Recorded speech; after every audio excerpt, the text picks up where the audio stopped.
తెలంగాణను palm oil hub గా తీర్చిదిద్దుతామని మంత్రి తుమ్మల నాగేశ్వరరావు అన్నారు. భద్రాద్రి కొత్తగూడెం జిల్లా గుత్తువారిగూడెంలో పామాయిల్ రైతుల ఆత్మీయ సమ్మేళనం ఘనంగా జరిగింది. ఈ కార్యక్రమానికి హాజరైన మంత్రి తుమ్మల తెలంగాణలో 10 లక్షల ఎకరాల్లో పామాయిల్ సాగు విస్తరణే లక్ష్యంగా అడుగులు వేస్తున్నామన్నారు. త్వరలో అన్ని ఉమ్మడి జిల్లాలో పామాయిల్ ప్రాసెసింగ్ ఫ్యాక్టరీలను నిర్మిస్తామని స్పష్టం చేశారు.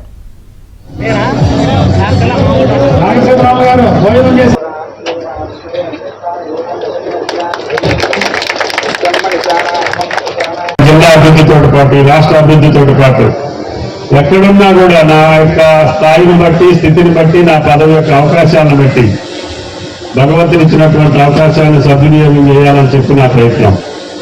ఈ నియోజకవర్గంలో ప్రతి తల్లి కూడా నన్ను ఆశీర్వదించింది, తర్వాత జిల్లాలో ఆశీర్వదించారు.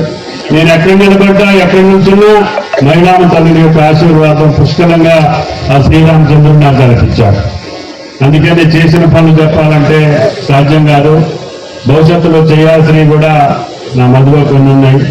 అందుకని మా ఆయన గారు ఇటువంటి వాళ్ళు ఉండగానే వాటిని కూడా పూర్తి చేయాలనే ఏకైక లక్ష్యంతో నేనున్న ప్రభుత్వాల్లో ఆ నాయకత్వంతో ముందుకు వెళ్ళాలని చెప్పి నా ప్రయత్నం జరుగుతుంది.